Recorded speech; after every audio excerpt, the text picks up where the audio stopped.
बिस्मिल्लाहिर्रहमानिर्रहीम अस्सलामुअलैकुम। Welcome back to my channel. तो कैसे हैं जी आप सब लोग? मैं उम्मीद करती हूँ कि सब खैरियत से होंगे। तो आज मैं आपके साथ शामी कबाब की ऐसी मज़ेदार सी रेसिपी लेके आई हूँ। आप एक दफ़ा इनको बनाएंगे तो आपके किचन में, आपके घर में रोज़ रोज़ फरमाइश होगी कि ये वाले शामी कबाब लाजमी बने। बहुत ही कम वक्त में बेहद लजीज और जायकेदार शामी कबाब किस तरीके से बनाए जाते हैं, ऐसी टिप्स एंड ट्रिक्स आपको बताऊंगी कि बच्चों के लिए भी ये शामी कबाब बनाना बहुत ही आसान हो जाएगा। अंदर से कीमा कच्चा नहीं होगा। किस तरीके से इतने लजीज और जायके में लाजवाब शामी कबाब बनाए जाते हैं। तो बिना टाइम वेस्ट किए वीडियो शुरू करते हैं। लेकिन वीडियो शुरू करने से पहले यहाँ पर आपसे एक छोटी सी रिक्वेस्ट है कि चैनल पे न्यू है तो प्लीज़ चैनल को जल्दी से सब्सक्राइब कर दें। तो लीजिए जी, शुरू करते हैं। यहाँ पर मैंने 2 टेबल स्पून घी लिया है। जैसे ही घी हमारा बहुत ही अच्छे तरीके से मेल्ट हो जाए तो मैं इसमें शामिल करूँगी कीमा। बीफ कीमा है हमारे पास। मैं इसको बहुत ही अच्छे तरीके से मिक्स करूँगी। अच्छा, यहाँ पर एक अहम स्टेप, यहाँ पर हम इसकी भुनाई करेंगे 3 से 4 मिनट के लिए। कुछ लोग क्या करते हैं कि जो कच्चा कीमा होता है उसके कबाब बनाते हैं, उसके भी अच्छे बनते हैं, लेकिन ये जो कबाब है ना, ये बहुत ही जायकेदार बनेंगे। ना ही ये अंदर से कच्चे होंगे, जो चिकन की, जो कीमे की जो स्मेल आती है वो भी नहीं आएगी। बहुत ही आसान तरीका है ये वाला। तो लीजिए जी, यहाँ पर हम बुनाई करेंगे कीमे की 3 से 4 मिनट के लिए। देखें, अभी आपको ये पानी नज़र आ रहा है। हमने इस पानी को ख़त्म करना है। अगर हम कच्चे कबाब बनाएं तो ये पानी ड्राई नहीं होता और कबाब जो हैं वो सही नहीं बनते। तो लीजिए जी, जो पानी है वो काफ़ी हद तक ड्राई होना शुरू हो गया है। हम इसको बहुत ही अच्छे तरीके से मिक्स करेंगे। तो हमने कवर किए बगैर इसकी बुनाई करनी है तकरीबन 3 से 4 मिनट के लिए।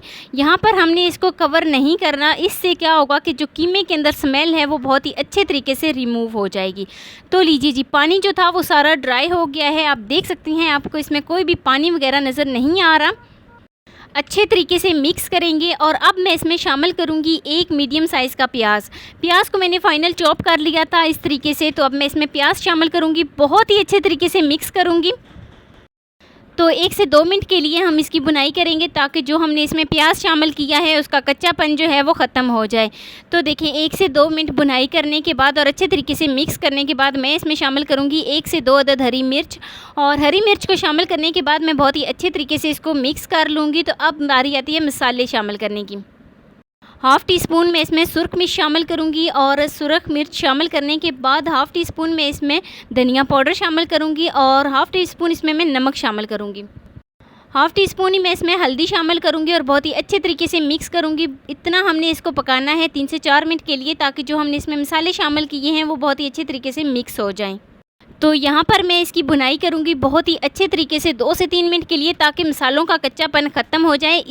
तो यहाँ पर कीमे की भुनाई बहुत ही अच्छे तरीके से हो गई है। तकरीबन कीमा जो है वो बनकर तैयार हो गया है। तो इसमें मैंने कुछ भी शामिल नहीं किया, सिर्फ प्याज और कीमा। इसके अलावा मैंने इसमें सिर्फ और सिर्फ मसाले शामिल किए हैं और देखें जी कितना प्यारा इसका कलर आया है। तो यहाँ पर मैं इसमें शामिल करूँगी 2 टेबल स्पून व्हिपिंग क्रीम। तो क्रीम शामिल करने के बाद मैं इसको बहुत ही अच्छे तरीके से मिक्स करूँगी और इसकी भुनाई करूँगी तकरीबन 1 से 2 मिनट के लिए और फ्लेम को ऑफ़ कर दूँगी। तो लीजिए जी, 1 से 2 मिनट हो गए और कीमे की भुनाई बहुत ही अच्छे तरीके से हो गई है। इसका कच्चापन जो है वो बिल्कुल ख़त्म हो गया है। इसके अंदर जो स्मेल होती है वो भी ख़त्म हो गई है।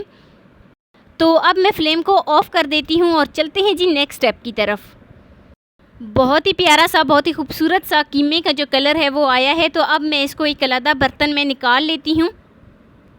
अच्छा, यहाँ पर मैं आपसे एक अहम स्टेप शेयर करती हूँ कि जब तक कीमा ठंडा नहीं हो जाता हम इसमें अंडे शामिल नहीं करेंगे। अच्छा, अगर ये गरम गरम में हम अंडे शामिल करेंगे तो ये सही से जुड़ेंगे नहीं आपस में। तो लीजिए जी, कीमा जो है वो बिल्कुल ठंडा हो गया है। तो अब मैं इसमें 1 अदद अंडा शामिल करूँगी और अंडा शामिल करने के बाद अंडे को पूरे कीमे के अंदर बहुत ही अच्छे तरीके से मिक्स कर लूँगी। तो ये छोटे छोटे स्टेप लाजमी फ़ॉलो किया करें। इन्हीं वजह से आपकी रेसिपी जो है वो बिल्कुल परफेक्ट तरीके से तैयार नहीं होती और आप नीचे कमेंट सेक्शन में पूछ रहे होते हैं कि हमारी ये रेसिपी सही नहीं बनी। तो छोटे छोटे स्टेप को लाजमी फ़ॉलो किया करें। तो देखें, मैंने यहाँ पर जो कीमा है वो बिल्कुल ठंडा हो गया था। तो उसके बाद मैंने इसमें अंडा शामिल किया है और बहुत ही अच्छे तरीके से मिक्स कर लूँगी। तो लीजिए जी, कीमा बहुत ही अच्छे तरीके से मिक्स हो गया है। तो अब हम थोड़ा सा इस तरीके से कीमा लेंगे और उसकी छोटी छोटी हम टिक्कियाँ बना लेंगे। तो टिक्कियाँ जो हैं वो ना ही हमने बहुत ज़्यादा बड़ी बनानी है और ना ही बहुत ज़्यादा छोटी, बस हमने दरमियाने साइज़ की बनानी है। तो इस तरीके से हम इसको गोल गोल घुमाएंगे, पेड़े की फॉर्म में पहले लेके आएंगे, फिर हल्का सा ऊपर से प्रेस करेंगे तो हमारी एक टिक्की जो है वो बनकर तैयार हो गई है। तो बाकी की जो टिक्कियाँ हैं वो भी मैं बिल्कुल इसी तरीके से तैयार कर लूँगी। ये देखिए जी, बिल्कुल राउंड शेप में होनी चाहिए और एक टिक्की जो है वो हमारी परफेक्ट तरीके से तैयार हो गई है। तो सारी टिक्कियाँ मैं बिल्कुल इसी तरीके से तैयार कर लूँगी और इनको एक अलग बर्तन में रख दूँगी, फिर इनको फ्राई कर लेंगे।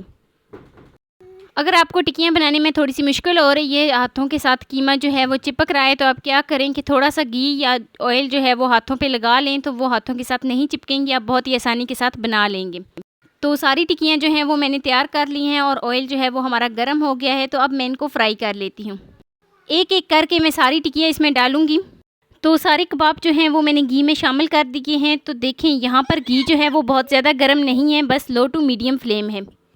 तो लो टू मीडियम फ्लेम पे मैं दोनों साइडों से बहुत ही अच्छे तरीके से कबाब जो हैं वो फ्राई कर लूँगी। तो देखिए, एक साइड से हमारा बहुत ही खूबसूरत सा प्यारा सा कलर आ गया है। अब हम साइड को चेंज करेंगे।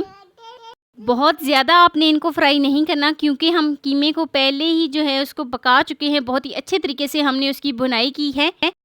तो अब कबाब को इतना ज़्यादा फ्राई करने की ज़रूरत नहीं है, बस जैसे ही इसका कलर चेंज हो जाए तो आप क्या करें कि फ्लेम को ऑफ़ कर दें और कबाब जो हैं वो हमारे तैयार हो गए हैं।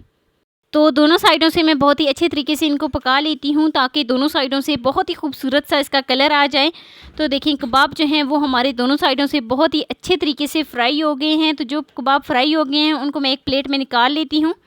तो एक कबाब उठा के मैं आपको करीब से दिखा देती हूँ कि कितना खूबसूरत सा इसका कलर आया है। तो ये देखें जी, बहुत ही खूबसूरत सा इसका गोल्डन सा कलर आ गया है।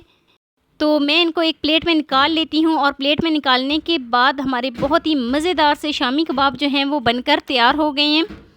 बहुत ही आसान तरीके से, ये सबसे आसान तरीका है कबाब तैयार करने का। तो देखें, मैंने आपके साथ सबसे आसान तरीके से रेसिपी शेयर की है।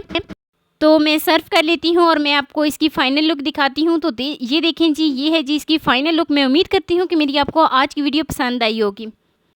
तो वीडियो आपको ज़रा सी भी अच्छी लगी हो तो लाइक कर देना। फर्स्ट टाइम है चैनल पे तो चैनल को लाजमी सब्सक्राइब कर देना और बेल आइकॉन को प्रेस कर देना, ताकि मेरी डेली की वीडियो आप तक पहुँच सके।